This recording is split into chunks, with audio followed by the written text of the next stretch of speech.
the crazy stories that we cover a great deal here on CNN is the fiscal cliff. We're waiting to see if a critical meeting at the White House this afternoon will prevent us from falling over that fiscal cliff with just 4 days to go. Congressional leaders meet this afternoon with President Obama and Vice President Biden in hopes of coming closer to a deal. Senior Democratic officials saying they can't find a path forward in this meeting. It's pretty much over. Ken Rogoff is professor of economics and public policy at Harvard University. Ken is he's a prolific author, probably one of the greatest minds on economic crises. Former chief economist at the International Monetary Fund. Tell us the truth about this, Ken. Not that you don't usually. But this is what people want to know. What happens if they don't come up with a deal and the deadline comes and goes? What happens?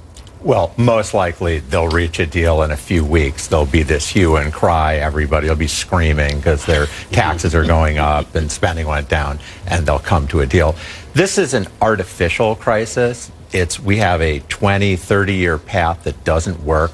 They can't agree. The Democrats want to go off in this direction. The Republicans want to go off in this direction. They can't agree. So they just said, well, you know what? We'll make a deal. If we can't agree by the end of 2012, we'll jump off this cliff. And here we are. Here's an interesting point you've made, that when you look at some of these fractious parliamentary democracies, sometimes in Europe, where in a minority government or even a majority government, a particularly fractious extremist group might carry disproportionate power. You don't expect that to happen in America.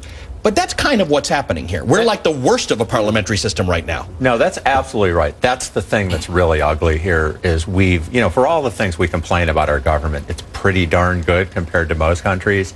And there are these countries where they just swing this way and that way. There are 20 different parties, and then one comes into ascendancy and then another.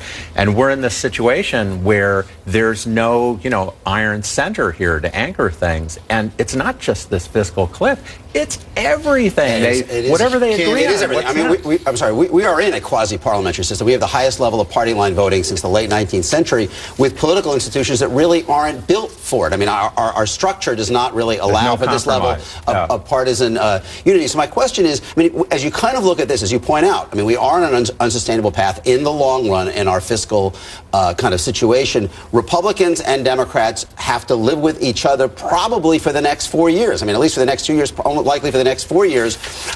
Is there a path that you think makes sense, that is kind of a truce line that would be reasonable for both sides to accept? Well, we'd really like to see some forward movement in the bigger problems, the tax system.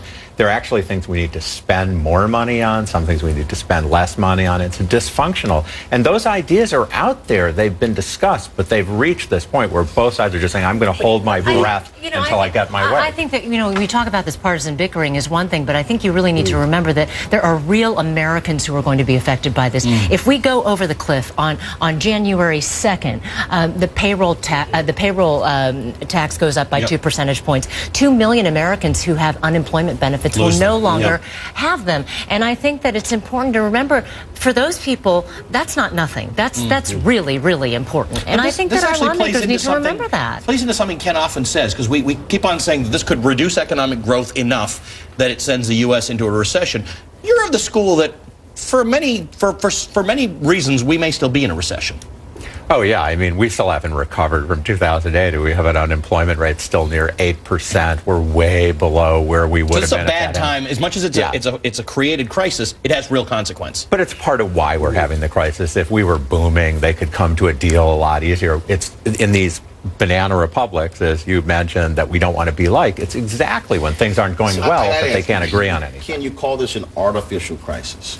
And so do you believe that those of us, the business that we're in, we are playing a role in this drama?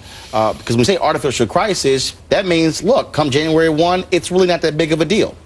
Well, the silver linings that in this country we at least try to do something in advance and don't wait until we are Greece. That really is a silver lining here. But yeah, this is an artificial date. We're still borrowing money for nothing practically. It's not like we couldn't just keep spending for a while. The trouble is you can kind of see the handwriting on the wall, and you don't want to do it forever. And again, do you cut taxes? Do you cut spending? What do you do? Let's set the fiscal cliff aside for one moment if we could. You've done extensive research on recovery from recessions. Where are we in the current recovery? What, in your estimation, does 2013 look like from an economic standpoint? fairly normal from other post-World War II deep financial crises. Even the housing recovery is sort of coming in on cue 5 or 6 years later.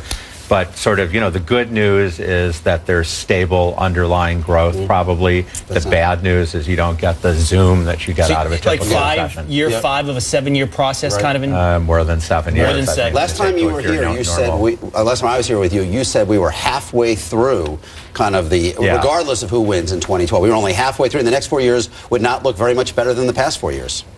Yeah, I mean, we're going to have, I don't know if not very much better than the past 4, but we're not going to have fantastic growth. Unemployment's going to take many more years to feel normal. So we have many years left in the recovery. But hopefully in 2 or 3 years, we feel like we're moving there and not, at the starting point. Let's just talk about the global picture here. You've got slow growth in China. You've got slow growth in India. You've got slow growth in Brazil. All these countries we were counting on. We've got no growth in Europe for all intents and purposes. So America chugging along at somewhere between 2 3/4 and 3% probably around now is one of the best deals going. It's one of the best things happening. Everybody looks at us as the bright spot, and one of the things that's getting everybody upset about the fiscal cliff is they say, well, you're the only ones doing okay. Why are you doing this to us? Why are you doing this to yourself? Particularly because a lot of the world blames us for what happened the first time around in 2008. And Ken, you talked about spending in Washington, D.C., but one of the reasons we're also, as a nation, in this dilemma is that the nation was stuck in this. For the last 20-some-odd years, we were living this, frankly, this false economy, just credit. It catches up with you. Oh, absolutely. I mean, what happened in 2008 didn't happen out of the blue. We had built up this huge bubble. We had been living beyond our means in an unsustainable way. Not D.C., individuals, Americans. Individuals. Right. Now it's D.C. All right, so go ahead. I was going to say, compensating for 20 years of, or at least a decade of slow income growth since 2000. I mean, people were trying to maintain the same lifestyle without... You did it with credit instead of earnings. Trying to do it with borrowing. And that kind of longer-term issue, is there anything on the trajectory that you see accelerating the growth of living standards, that with the median income today lower than it was a decade ago? Do you see that reversing at any time soon? Or is this kind of the new normal for average American workers? I think it'll take decades to sort of go back to what we saw before. I don't think anything's going to reverse this quickly. We're in this globalized world, winner takes all, and it tends to make incomes diverge. So in that world, is it kind of structurally there are going to be tight finances for government at all levels if earnings aren't going up? Are we looking at, and yet the number of seniors are doubling in society? I mean, these are kind of very structural pressures. And that's right, and that's what underlies this fiscal cliff, is they're looking out actually at 2020 and beyond and say, oh my gosh, there are all these people retiring. Government services cost more and more. Just providing defense costs more and more because there are less efficiencies in government stuff. And so the calculus isn't good. It isn't good for us. It isn't good for anyone. But there are things to do. I mean, there are a lot of things we could do better. More private infrastructure spending, for example, improving our education system, making entitlement systems, means tested. There are lots of sensible things we could do. Shifting some of the federal spending from consumption to investment. Right. Absolutely. From the past to the future. The opposite of what China's trying to do. Yeah. Right. All right, Ken, thanks very much, and we'll be leaning on you for guidance over the course of the next few days.